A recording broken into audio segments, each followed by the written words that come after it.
de cuyus. Y en ese acto también se pueden declarar o cumplir deberes. Hablando del testamento en términos generales, en la República Mexicana varía, varía. Yo estoy en la Ciudad de México, lo que antes se conocía como Distrito Federal, que es el centro de los poderes federales, y actualmente, derivado de una reforma de hace algunos años, solamente existen los testamentos ante notario. ¿Por qué? Porque la historia nos ha demostrado que los actos ante notario, en este caso los testamentos, son poco recurribles judicialmente, es decir, eh, es difícil que se judicialicen, y si se judicializan, es decir, si se llevan a un juicio, realmente es muy raro el testamento que se llega a anular por cualquier razón, de tal forma que es un acto que prueba su alta efectividad, su alta eficacia. A diferencia de otros tipos de testamentos que anteriormente se regulaban en la Ciudad de México y que se siguen regulando en otras entidades federativas, donde no se requiere la presencia de un fedatario como es el notario, y que si bien es cierto son válidos, su probabilidad de terminar en una inaplicabilidad del testamento es muy alta. Nos vamos al otro extremo, al testamento privado, que se da en casos de urgencia, o al testamento, por ejemplo, que ese es más conocido, yo diría que en toda América, que es el testamento hológrafo, es decir, el que se hace de puño y letra del testador y con las formalidades que establece la legislación de cada lugar, pero que requiere una serie de candados y de comprobaciones.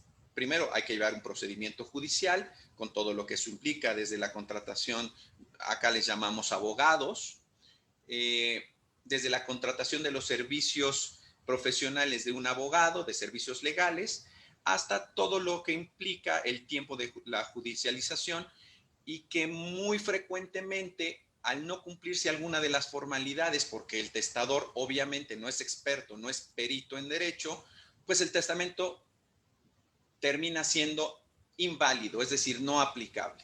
Entonces, en México, insisto, en la ciudad capital, en la Ciudad de México, actualmente el único testamento que existe es el testamento público abierto, y se han quitado los demás tipos de testamento por la fiabilidad. Como dice la presentación, no se requieren testigos, salvo los casos que ahí se mencionan, que no los repito. En la Ciudad de México, insisto, me referiría a la ciudad capital, que en términos generales esta legislación es compartida en toda la República Mexicana, en todo el país, pero cada entidad federativa puede tener cambios, porque la materia civil es del ámbito local, de tal forma que cada congreso de cada entidad federativa puede regularlo como considere. En la Ciudad de México se pueden hacer testamentos a partir de los 16 años, se puede hacer cuantas veces quiera, siempre el último deja sin efecto a los anteriores, se deja sin efecto a los anteriores. Una de las principales ventajas del testamento en México, como de los actos notariales en México, es la matricidad. Hago énfasis en esto porque me queda claro que en toda América hay distintos sistemas. En México, país, en casi todos los actos jurídicos la matricidad es esencial. ¿Esto qué quiere decir? Que debe de quedar plasmado el acto jurídico testamento, el acto jurídico formal llamado testamento, en nuestro protocolo, de tal forma que su conservación es permanente, es absoluta y es total, y es por todos los siglos de los siglos. Aquí tenemos ejemplos de testamentos hechos desde que México se convirtió, más bien, desde que este territorio se convirtió en la Nueva España. Existen testamentos desde los 1500, y en el Archivo General de Notarías, o los archivos en general en México, se establecieron a partir de las reformas que hizo Benito Juárez por ahí de los 1871.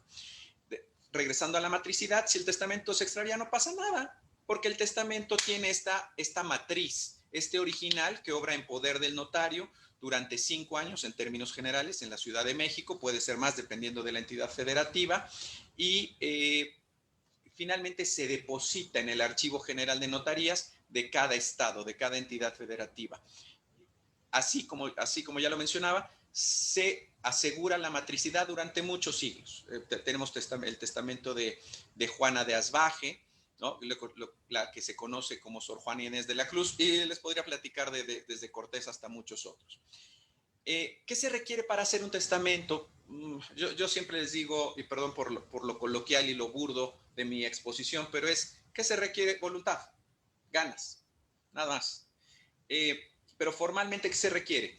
Una identificación oficial con fotografía que puede ser suplida, dependiendo de la legislación, con 2 testigos que les llamamos de identidad, que son los que, previamente identificados ellos con una identificación oficial, identifican por conocimiento, decimos aquí, es decir, manifiestan que conocen al testador, su nombre, sus datos generales y que les consta que tiene capacidad jurídica. Es decir, como dice el punto 2, que está en pleno goce de facultades mentales. ¿Qué contiene un testamento? Todos lo sabemos, me voy a ser, insisto, muy breve en todo esto.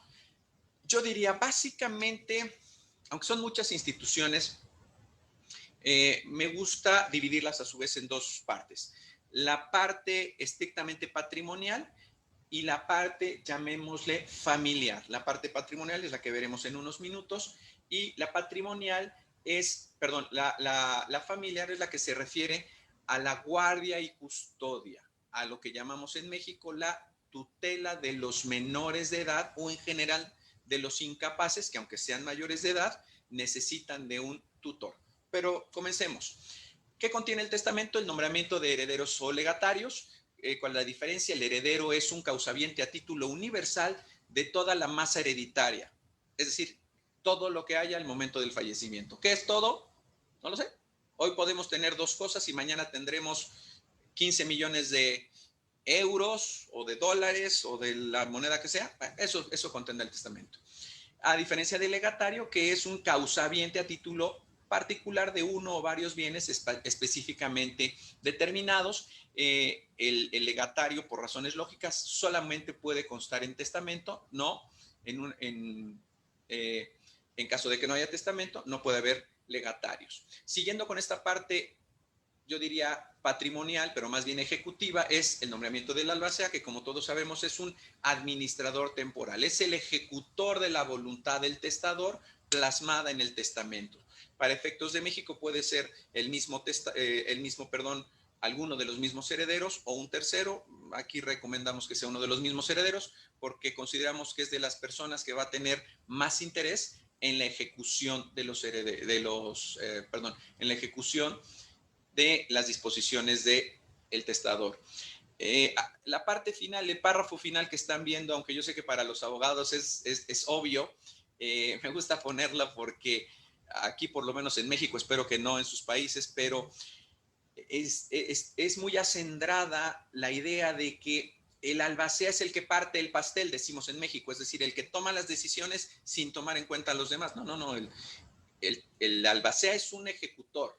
El albacea es el que cumple la voluntad del testador. No toma las decisiones, quienes las toman son los herederos y él simplemente ejecuta las decisiones tomadas por los herederos en ausencia de la voluntad del testador, ¿no? ¿Y para qué es importante el albacea? Básicamente para realizar el inventario, la rendición de cuentas y eventualmente la adjudicación. Ya pasando a la parte que yo le llamo familiar, el testamento en México tiene características interesantes. Como todo mundo sabemos, la patria potestad se ejerce por ambos padres, es decir, el padre y la madre, biológicos, adoptivos, de la manera que ustedes consideren. A falta de uno de ambos padres, el que sobreviva, el que subsiste. A falta del último padre o quien ejerza la patria potestad, porque aquí en México no solamente los padres ejercen la patria potestad, sino la pueden ejercer los abuelos previa orden judicial, en esto sí. Para efectos de los padres, lo único que necesitan es acreditar el entroncamiento, es decir, acreditar que son padres. Para efecto de los abuelos, para eso sí hace falta una orden judicial. Pero regresemos al tutor. A falta de ambos padres, quien ejerce la tutela del menor, si no se estableció nada en el testamento, lo ejercerá quien designe el juez de lo familiar, que en principio, dice la ley, preferirá a los parientes más cercanos. ¿Pero quiénes? Yo digo que es como persinarse. Pueden ser a los padres, si no hay padres, a los abuelos, a los hijos, a los nietos, a los cónyuges. ¿Cuál es la ventaja del tutor? Bueno, pues que quién mejor que nosotros padres podamos elegir a un familiar o a un absoluto desconocido, pero aquella persona que tenga toda nuestra confianza para guiar a nuestros hijos.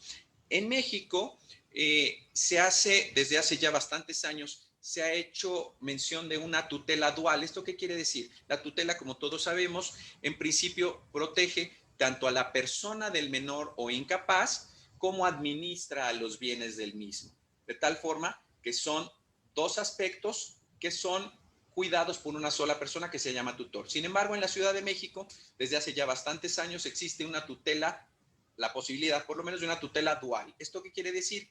Que una persona sea designada para cuidar al menor, para darle de comer, para llevarlo a la escuela, para enseñarle sus labores, y otra persona diferente puede encargarse de la administración de los hijos. En México hemos considerado que esto es un avance, porque todo el mundo sabemos que tal vez nuestra hermana, nuestra tía, qué sé yo, puedan ser muy empáticas con los menores, puedan tener nuestros mismos valores, visiones, etcétera, pero tal vez para la administración, pues no son lo más avesados o avesadas, o viceversa.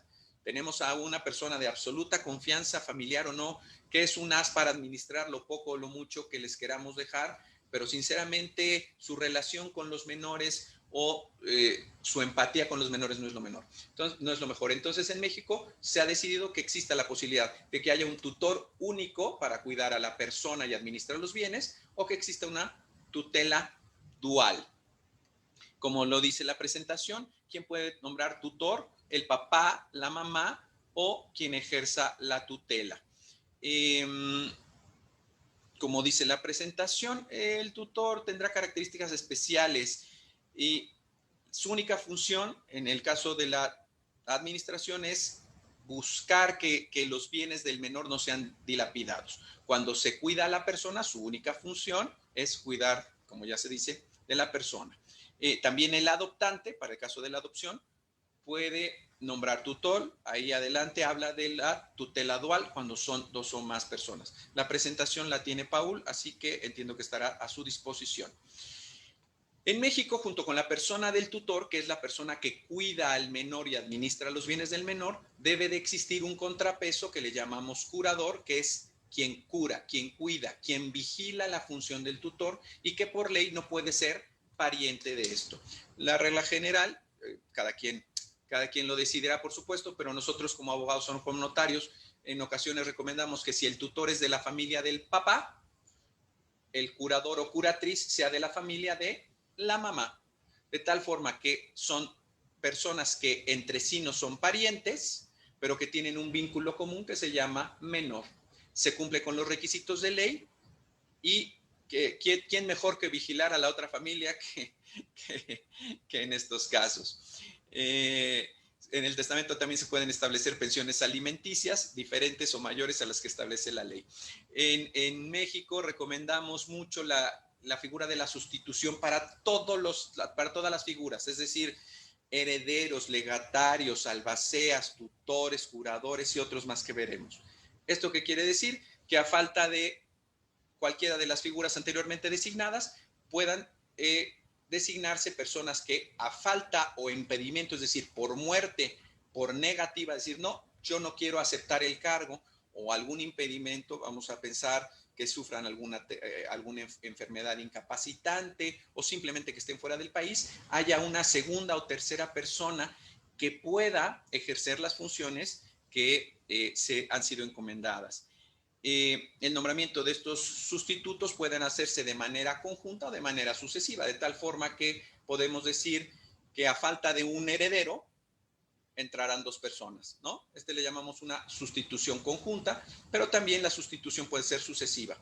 A falta de Juan, heredará Pedro.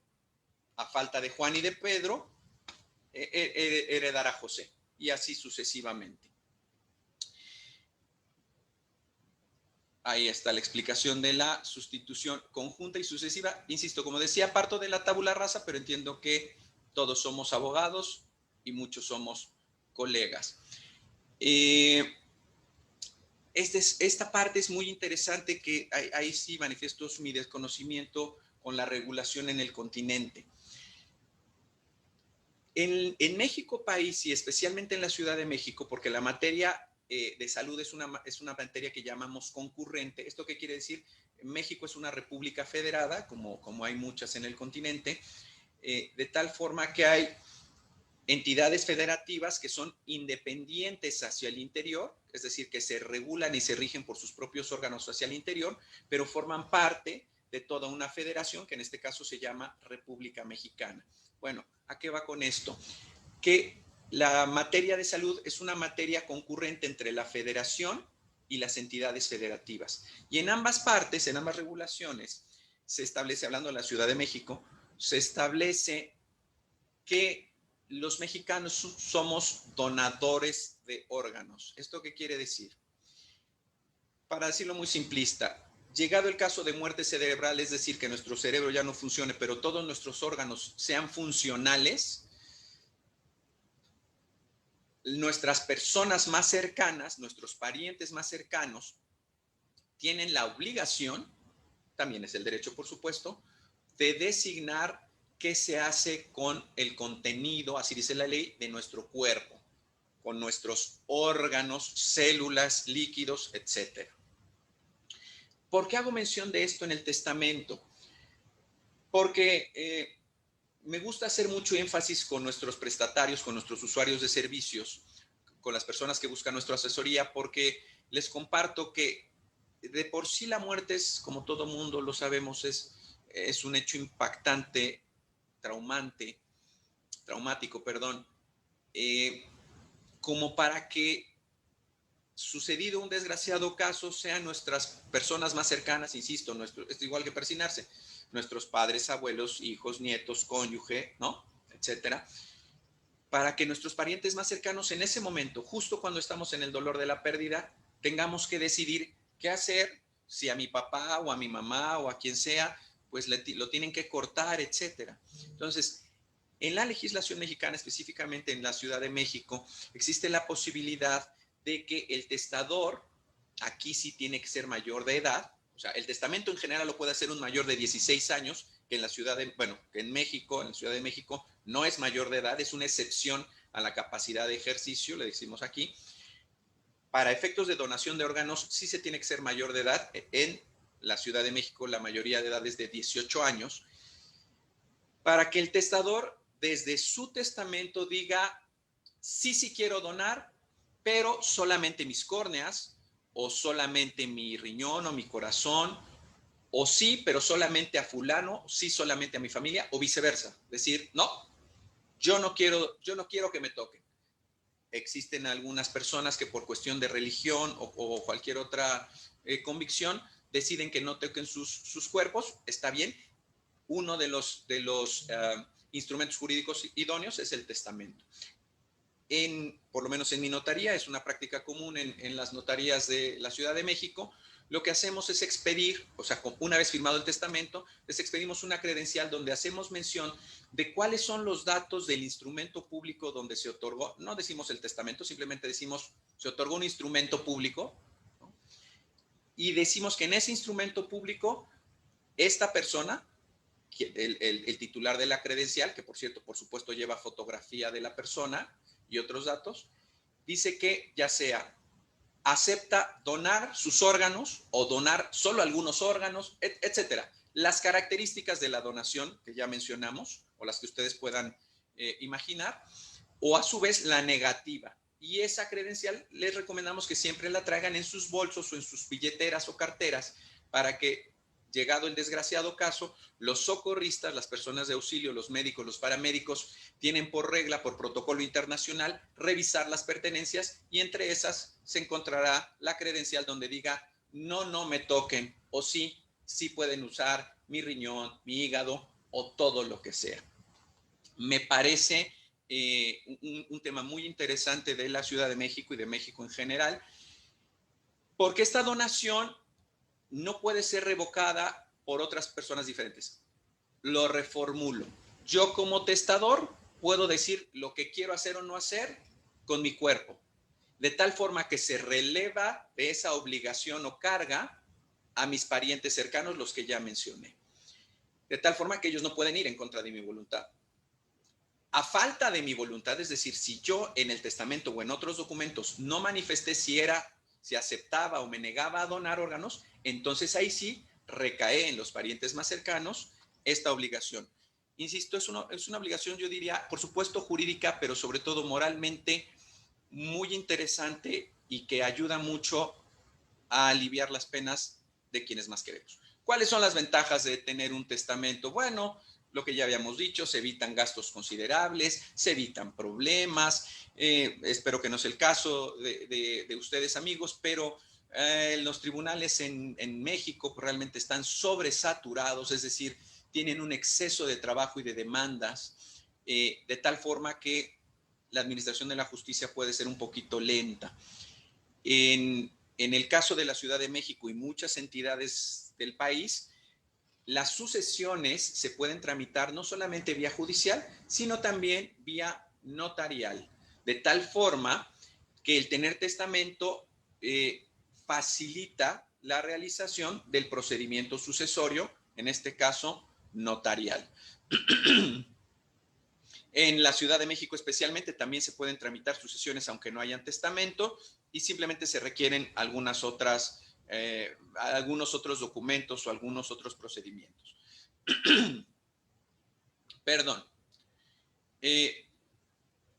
Insisto, este es demasiado básico. ¿Quiénes son herederos? Todos los mencionados en el testamento. Si no hay testamento, todos los que determina la ley. En México dice que son los parientes más cercanos hasta el cuarto grado por vía consanguínea.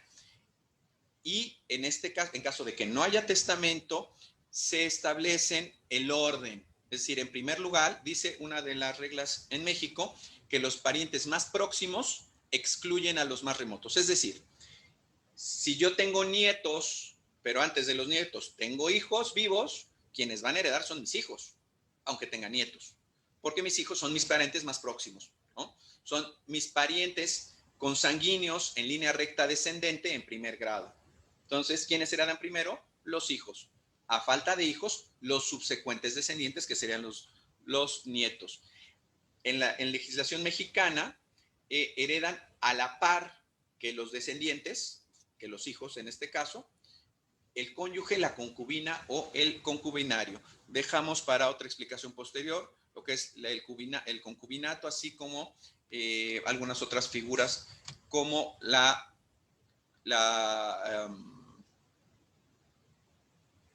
se me fue el nombre. La unión de hecho, tal vez. Perdón, esa es una unión de hecho, pero en México tiene... se fue, sociedad de convivencia. Perdón, la sociedad de convivencia, que es un símil del matrimonio que se da entre personas del mismo sexo. Realmente fue una figura intermedia, regreso una vez más, y perdón por tanta insistencia, porque México es un país grande, la legislación civil en general coincide, pero cada estado puede tener diferencias. Por eso me refiero tanto soy tan enfático en la Ciudad de México. Actualmente en la Ciudad de México se permite el matrimonio con personas del mismo sexo, pero antes de eso se expidió hace ya bastantes años la Ley de Régimen de Sociedades en Convivencia, que lo que regulaba era la posibilidad de que dos personas del mismo sexo se unieran en esta sociedad para convivir sin tener que ni cumplir con los requisitos del matrimonio ni con las obligaciones del matrimonio, pero sí tenían algunos derechos. ¿Qué derechos? Los sucesorios, justamente para el caso de los testamentos. Pero ese insisto, es una figura intermedia. Actualmente yo les diría prácticamente está en desuso porque o se van por el matrimonio, las personas del mismo sexo, o se van por otras figuras. Pues aquí está, justamente, para eso existen las presentaciones y gracias, Paul, por recordarme. La Ley de Sociedades de Convivencia para la Ciudad de México señala que las sociedades de convivencia se regirán en lo que fuera aplicable en los términos del concubinato, lo equipara, ¿sí? Y entre los convivientes se generan estos derechos sucesorios a partir del registro de la sociedad. Es decir, no es una sociedad de hecho, porque tiene, es decir, lo es, pero esa sociedad de hecho tiene además que registrarse y a partir de que se registra, entonces genera determinados derechos y también obligaciones. Pero digo, encantado lo platicamos, pero esa es harina de otro costal, es otro tema muy interesante. A falta de descendientes y a falta de cónyuge o concubina o sociedad en convivencia, entonces heredan para arriba los padres, los abuelos. A falta de descendientes o ascendentes, heredan los hermanos, y aquí se incluye a los hermanos, les llamémosles completos, a los hermanos por las dos líneas, es decir, hijos de papá y de mamá, pero también se puede heredar a los medios hermanos, es decir, a los que solo son hijos de papá o solo son hijos de mamá. A falta de todos estos, es decir, descendientes y cónyuge, ascendientes, hermanos, heredan los demás parientes hasta el cuarto grado por consanguinidad. Si definitivamente no hubiera nadie, ningún pariente cercano, parientes en cuarto grado estamos hablando de tíos y sobrinos o primos, hereda lo que actualmente se conoce como el Sistema para el Desarrollo Integral de la Familia, lo que antes se conocía como beneficencia pública. ¿Qué hacemos cuando alguien fallece? Muy sencillo, tramitamos la sucesión. Hay dos opciones, la sucesión testamentaria o intestamentaria. En la Ciudad de México, ambas se pueden tramitar ante notario. En algunas entidades federativas, los notarios pueden tramitar solo las sucesiones testamentarias, es decir, solo que haya testamento. Y por lo que se refiere a las sucesiones cuando no hay testamento, se dice que las tiene que tramitar un juez, pero por lo menos hasta la primer sección, es decir, hasta la que se conoce en México como la declaratoria de herederos y el nombramiento de albacea. Una vez que se declaran quiénes son los herederos y se hace un nombramiento de albacea, entonces la consecución o la terminación del proceso sucesorio, que en México comprende 4 secciones, así les llamamos aquí 4 etapas, ya puede hacerse ante notario.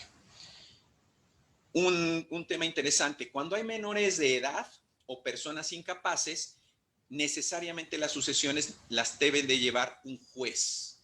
No lo podemos llevar los notarios porque en el sistema jurídico mexicano existe una gran preocupación, me queda claro que en todos lados, existe una gran preocupación de la protección de los derechos de los menores o de los incapaces. Por eso es que única y exclusivamente se le confiere al juez de lo familiar la tramitación de estas sucesiones para la protección de los derechos de estos menores de edad. Y bueno, este es un cuadro sinóptico que sinceramente no creo que valga la pena explicarlo, pero porque ya todo el mundo lo sabemos, es qué es lo que hay que hacer cuando hay o no hay. Bueno, en todo caso hay que exhibir, perdón por la obviedad, pero ¿qué se requiere para tramitar una sucesión? Que haya un muerto. ¿Y cómo se requiere acreditar que hay un muerto? Con un acta de defunción. Esta cosa, sobre todo para nuestros amigos que son estudiantes de derecho, o algunas personas que no están muy relacionadas con la cuestión legal, evidentemente no para nuestros colegas notarios, aunque parece muy burda y obvia. ¿Por qué lo menciono? Aunque dije que no iba a explicar el cuadro, sí quiero hacer énfasis en esto. Lamentablemente México, como algunos otros países, por supuesto Chile, lamentablemente, muchos países, no quiero particularizar, hemos sufrido grandes sismos o terremotos y es muy trágicamente ha sido común que no existe manera de acreditar el fallecimiento. Lo reformulo de otra manera. Para que haya un acta de defunción, que es el origen del trámite sucesorio, tiene que haber primero un certificado médico donde un médico, un especialista, acredita que existe una persona, diagonal, existe un cuerpo que ya no tiene vida, que esta persona tiene X características, que es identificado por sus identificaciones, por declaraciones de familiares, etcétera, etcétera. Pero ¿qué pasa en el caso de los desastres naturales? Ejemplo, los terremotos, ejemplo, las inundaciones, ejemplo, las explosiones. Lamentablemente aquí en México hemos tenido en los últimos años algunas, etcétera. Bueno, esta cosa tan obvia que parece del acta de defunción, pues no lo es. De tal forma que hay un procedimiento, tampoco me extiendo sobre eso, porque son temas muy, muy particulares, pero va desde la declaración de testigos hasta la presunción de que una persona se encontraba en determinado lugar en el momento de la tragedia, lo que puede llegar a el levantamiento del acta de defunción sin el certificado médico donde, insisto, se acredita que hay un cuerpo, un cadáver y sin la identificación del cadáver. Esto, por un lado, pues es necesario, no hay otras opciones. Perdón por tocar estos temas tan sensibles, pero es como en el caso del 11 de septiembre, ¿no? O el 11 de marzo en España. Tal vez nunca sabremos más de esas personas, pero es cierto que ya no están. Pero ¿por qué también hago énfasis en esto? Porque es muy delicado, porque se puede llegar a casos en que se tome como muerta una persona y se abra su sucesión en que no. Por otro lado, existe en México un procedimiento que se llama de declaración de ausencia y presunción de muerte, que es no para estos eventos catastróficos, simplemente para cuando por un tiempo prolongado, se desconoce del paradero de una persona y existen situaciones que hacen presumir que pueda no estar viva. Y esto lleva un procedimiento que puede ir desde 6 meses hasta mucho más de 2 años, de hecho mucho más, que lleva incluso publicaciones en periódicos, etcétera, declaraciones, etcétera, para que finalmente lleguen en lo que se conoce como presunción de muerte, que es lo más cercano a decir que una persona está fallecida, aunque reservando algunos derechos por si llegara a aparecer. Todo esto está sujeto a una temporalidad. No entro en el tema, pero todo esto es no entro en los detalles del cuadro, pero sí entro en los detalles de lo que parece obvio, insisto, para nuestros amigos estudiantes. A veces damos por sentadas muchas cosas. Pues sí, necesitamos un acta de defunción, sí, pero a veces no es tan sencilla tenerla. En fin, ahí se establecen los casos cuando hay testamento, cuando no hay testamento. Una vez que se tramita la sucesión, es muy importante que se hagan publicaciones, es decir, que se haga del conocimiento de toda la localidad o en su caso toda la república. En el caso de la Ciudad de México, las publicaciones que en algunos lugares llaman edictos se tienen que hacer en periódicos de circulación nacional. ¿Esto qué quiere decir? Que este medio de comunicación periódico se pueda conocer en cualquiera de los dos extremos, tanto norte como sur. Cualquier persona puede saber que alguien falleció y que se está tramitando la sucesión de esa persona en esa notaría o en ese juzgado, para que si considera que tiene algún derecho, lo haga valer ante el juez o ante el notario. El tiempo de tramitación depende de cada entidad federativa. Yo les diría, en la Ciudad de México en época pre-COVID, por cierto, hago un paréntesis, pero parece interesante para que lo sepan. Justamente estaba leyendo una nota que en la Ciudad de México han estado posponiendo la apertura de las oficinas públicas, de algunas, o por lo menos en algún grado. Especialmente hablo del registro público, por ejemplo, el registro público de la propiedad, del registro de catastro, que es muy importante para todos, por supuesto, y se ha ido postergando. Originalmente iba a ser en junio, bueno, se habló de mayo, hubo una publicación que iba a ser en junio, nos fuimos a septiembre, ahorita estamos en octubre, y justamente leí hace unos minutos una nota donde es muy probable que se extienda hasta noviembre. Entonces, ¿por qué hago este comentario? En la época pre-COVID, hacer un trámite sucesorio con testamento ante notario en la Ciudad de México podía tardar 1 mes y medio o 2 meses. Por lo menos aquí en México país, todos conocemos sucesiones que pueden tardar decenas de años, 50 años, 70 años, sí. Con testamento ante notario en Ciudad de México, antes podría ser de mes y medio o 2 meses. En el caso del juzgado familiar, aquí menciono 6 meses, pero es muy variable. Yo diría que ese es el mínimo.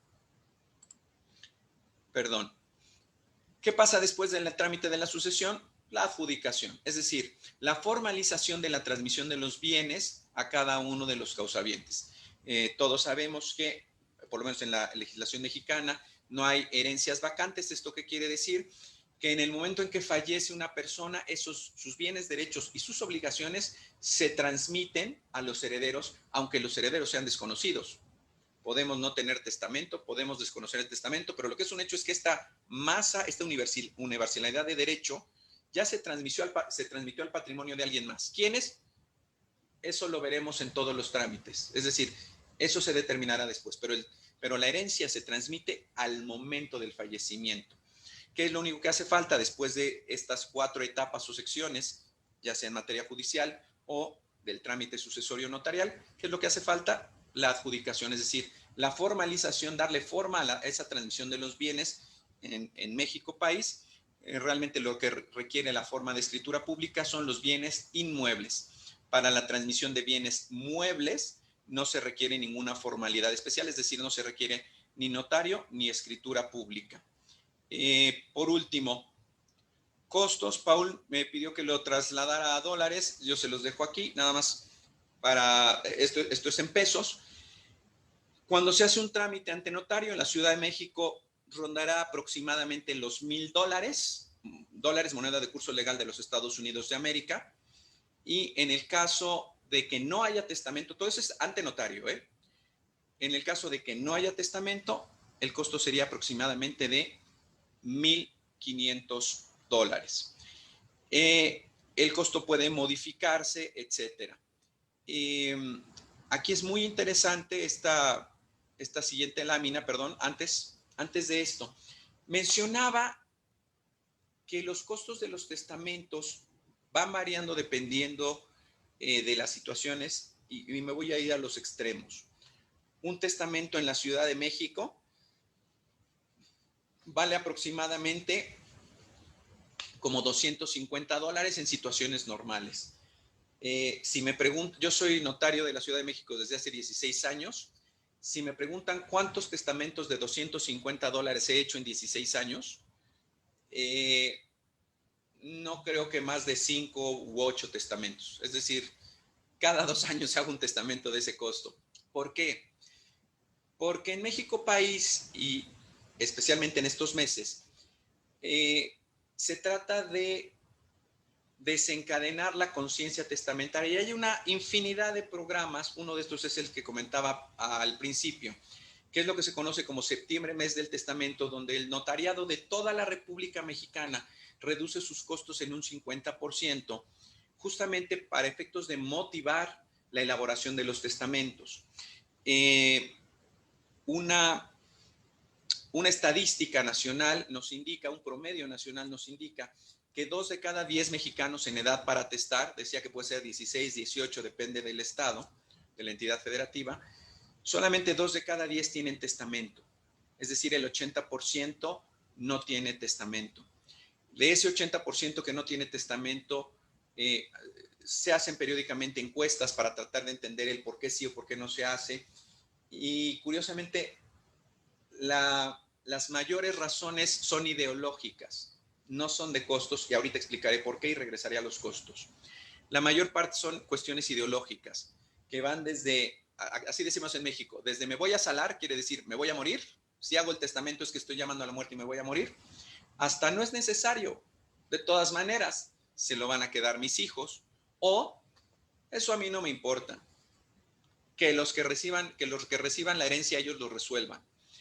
Pero eso ha generado, como les decía, sucesiones de 20, 50 años o más y conflictos muy largos. A diferencia de, como ya estábamos viendo en la lámina anterior, los costos comparativamente, me refiero al costo-beneficio de tramitar una sucesión con testamento es mucho menor. Y ahora sí regreso a los programas actuales. No solo es este septiembre, mes del testamento, donde se reduce el 50% y que especialmente con motivo de la pandemia ha habido entidades federativas que desde mayo, incluso abril, empezaron con esta campaña, incluso antes que fuera oficial por el gobierno. Y ya hay entidades federativas que han extendido estos beneficios a todo el año y es más, algunos hasta el 2021. Es decir, en México país existe realmente una gran solidaridad del notariado nacional para otorgar testamentos a bajo costo, pero más aún, en la Ciudad de México hay testamentos que se otorgan para lo que nosotros llamamos adultos mayores, que se adhieren a un programa especial del gobierno, etcétera. Pero estos testamentos tienen un costo de aproximadamente $20. Es decir, quien hace el testamento, si es mayor de 65 años y se adhiere a este programa, es decir, tiene que tener un registro, etcétera, pero le cuesta $20. $20. Pero vamos más adelante. Actualmente, y como reconocemos en México, la gran labor que han tenido nuestras Fuerzas Armadas en todo esto de las luchas lamentablemente contra la delincuencia, contra el narcotráfico en general.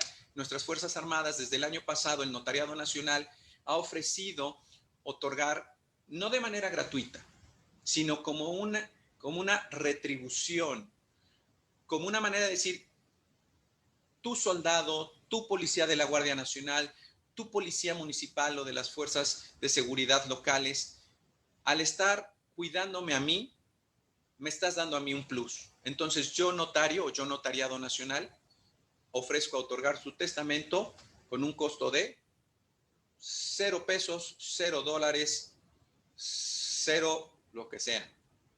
0.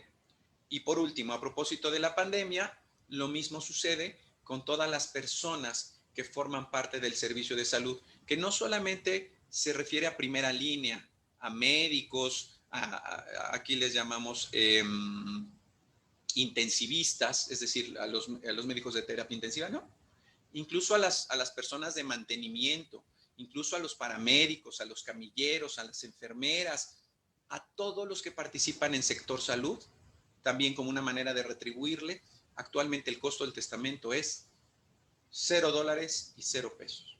Entonces, todo esto para tratar, insisto, desde retribuir hasta, regresando a lo primero que mencioné, fomentar la cultura de la legalidad en México, de no heredar problemas, como decía la primera lámina de la presentación. Y ahora sí me regreso a los costos posteriores, y los costos pues realmente varían de la adjudicación, porque aquí lo que hasta el día de hoy, porque ya con eso terminaré mi presentación, porque ya llegamos casi a la hora. En México hasta el día de hoy no se graban las herencias, es decir, las herencias o la transmisión de bienes por causa de herencia no están grabadas por impuestos. Existe por ahí una iniciativa que pretende hacerlo y con determinadas características. Lo que sí está grabado es la adquisición de bienes inmuebles. Es decir, si yo recibo $1 millón, ¿tengo que pagar impuestos? No. Si yo recibo $1 millón y un terreno o una bodega o una casa, sí tengo que pagar impuestos, pero no por el $1 millón, sino por la adquisición de este terreno, bodega o casa, y este se llama impuesto sobre adquisición de inmuebles o de traslación de dominio, pero que es el mismo que se paga en una compraventa, en una aportación de bienes a una sociedad, en una adjudicación por remate judicial, etc.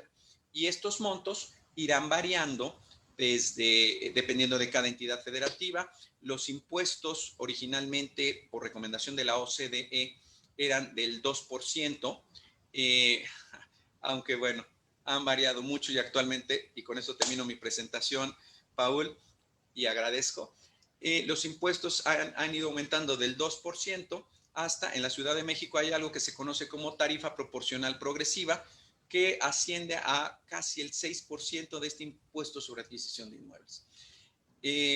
Una vez más, yo, Gerardo Aparicio, soy, además de notario 245 de la Ciudad de México, soy, Quito, ya nos está viendo la presentación. Ya no está. Súper. Yo soy secretario académico del Colegio Nacional del Notariado Mexicano, mismo que les agradece a todos ustedes en Notariado Mexicano, a ti, Paul Arellano, especialmente, la posibilidad que nos das a nosotros, notarios de México, de compartir simplemente cómo se hacen las cosas aquí y sobre todo tratar de aprender de todos nuestros hermanos cómo las podemos hacer mejor. Muchas gracias. Muchísimas gracias a ti, Gerardo, por tu brillante exposición. Nos has ilustrado respecto del testamento y de las sucesiones en México, que era muy importante tratar una gran acogida y un gran interés de todas las miembros del grupo de varios países que tenemos dentro del grupo.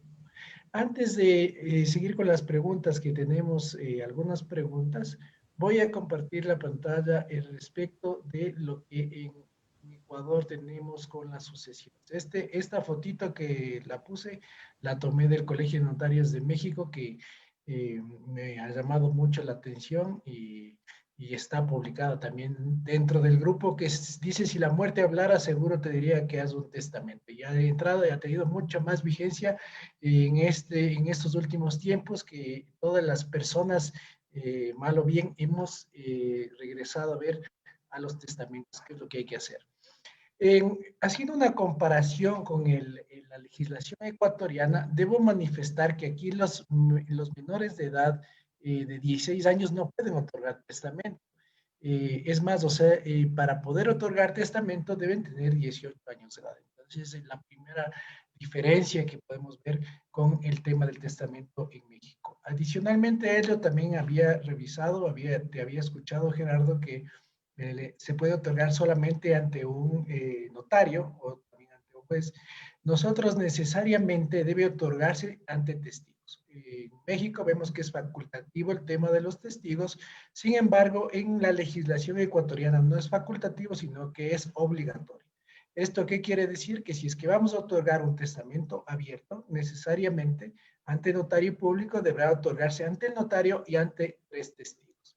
También existe la posibilidad de que el testamento pueda ser otorgado ante 5 testigos. Es por esa razón que en nuestro Código Civil determina en el artículo 1037 que el testamento es un acto más o menos solemne, en que una persona dispone de todo o parte de sus bienes para que tenga pleno efecto después de sus días, conservando la facultad de revocar las disposiciones contenidas en él mientras vive. Entonces, podemos ver nosotros por qué es más o menos solemne, porque cuando se otorga ante notario público es solemne y menos solemne cuando se otorga ante testigos.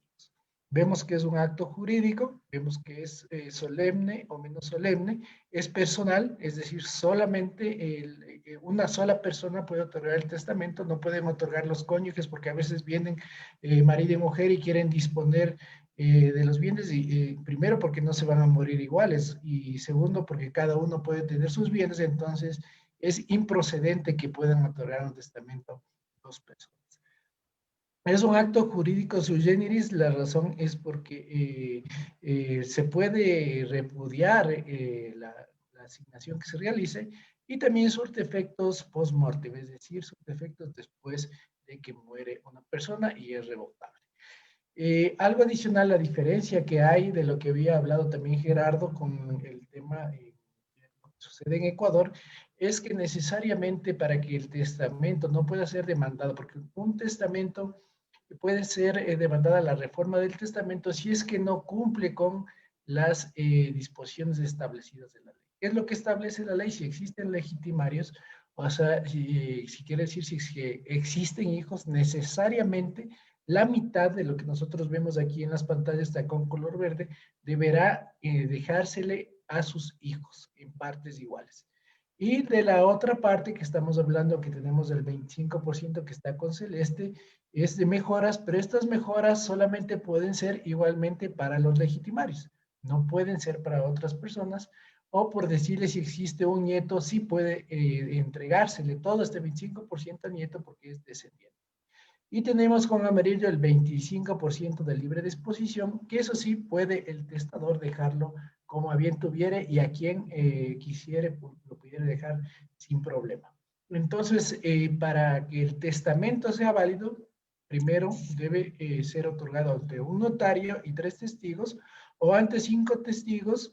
La otra es que debe contar o debe cumplir, existir legitimarios con lo que establece la ley en el Código Civil respecto de que debe ser el 50% en partes iguales para todos los hijos y las mejoras que como vimos y la de libre disposición, que eso sí se puede hacer. Con un ejemplo, podría ser que una persona tenga 2 hijos y tiene $100,000, para hacerles un ejemplo práctico, les tendría que dejar de los 50,000, 25,000 a cada uno, y de ahí de la otra mitad, que estamos hablando de los otros 50,000, podría dejarle todo a un solo hijo. Es decir, un testamento podría dejarle $75,000 a un hijo y $25,000 al otro.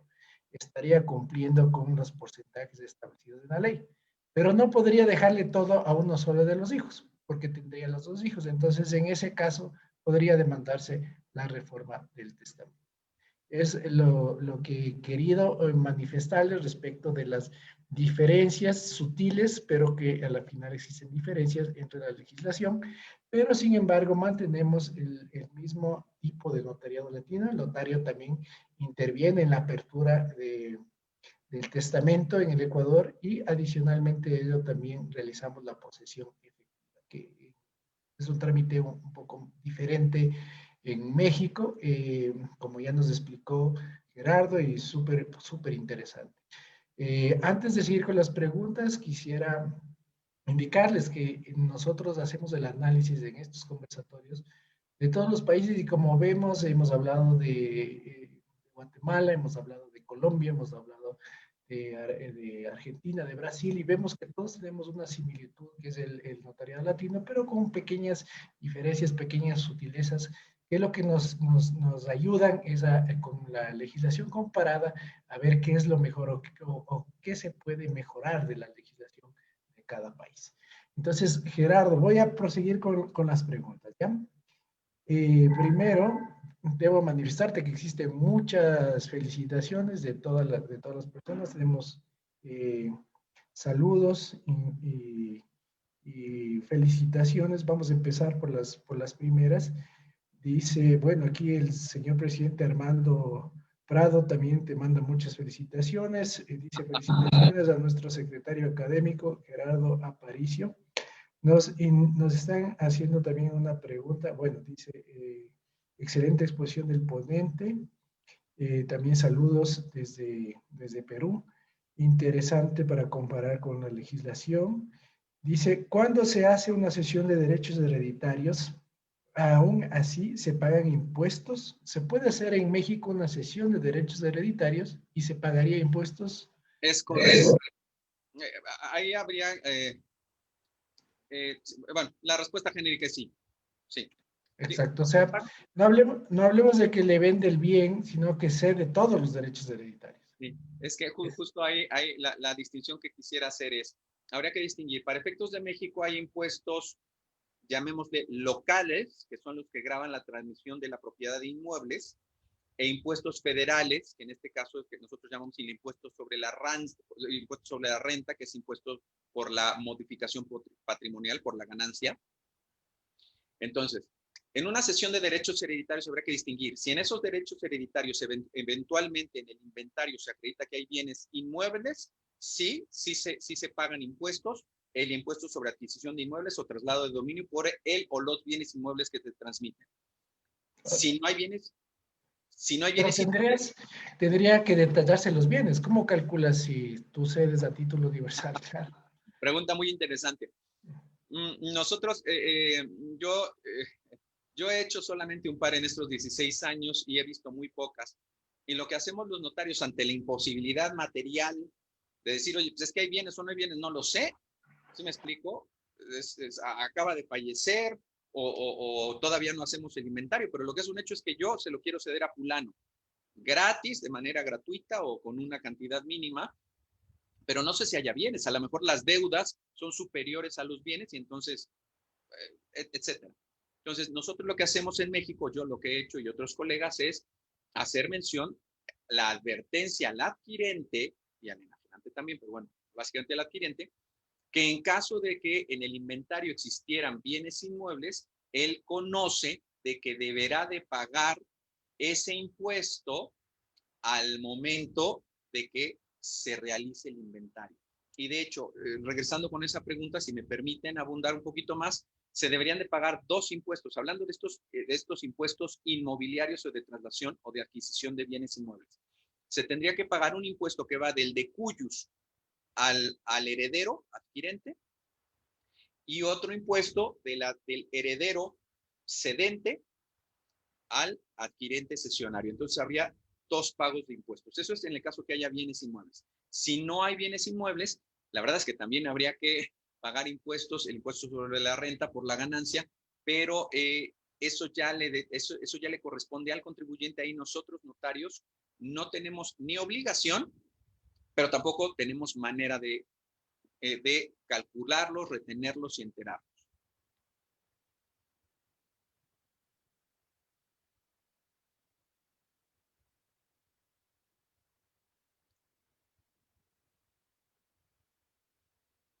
Creo que Paul se nos quedó leyendo otras preguntas.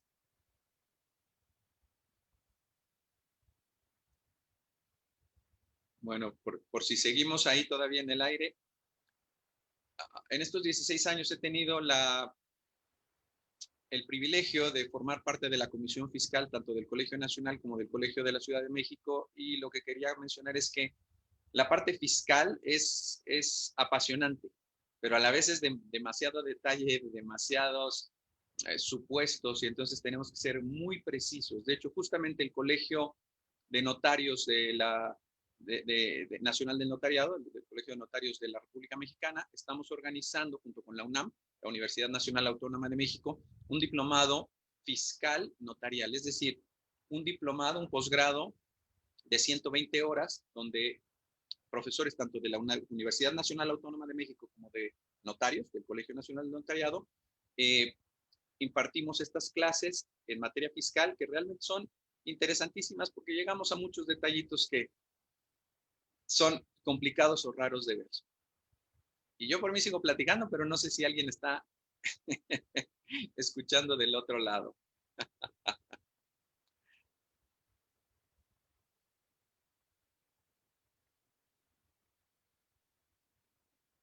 Que estoy viendo si me está escribiendo algo, Paul.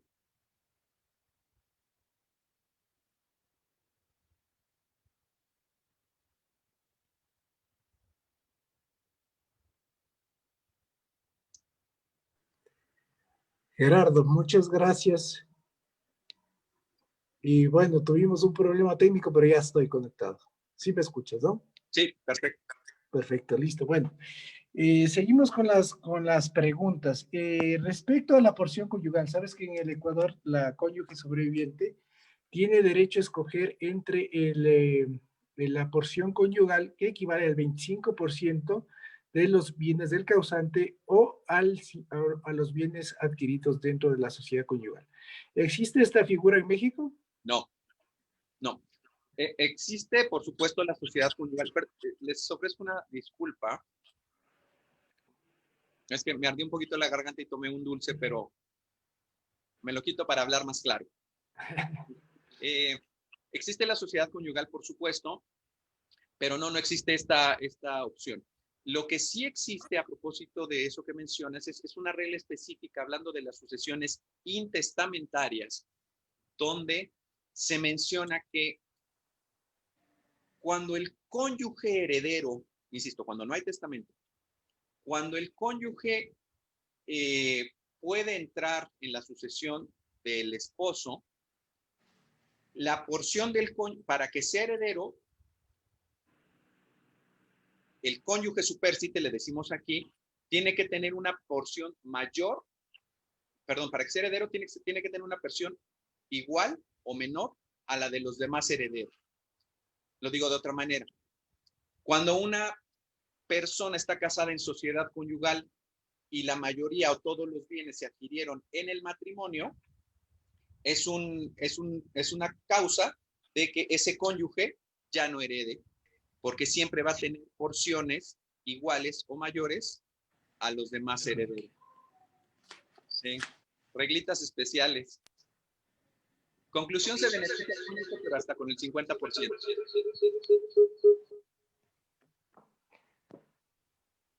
Listo. Perfecto. Vamos a seguir ahora con las otras preguntas que tenemos en Facebook. Respecto a los costos, ¿están regulados en México los costos? Sí. ¿Todos los notarios cobran igual? ¿Perdón? ¿Los notarios cobran igual todos? Sí,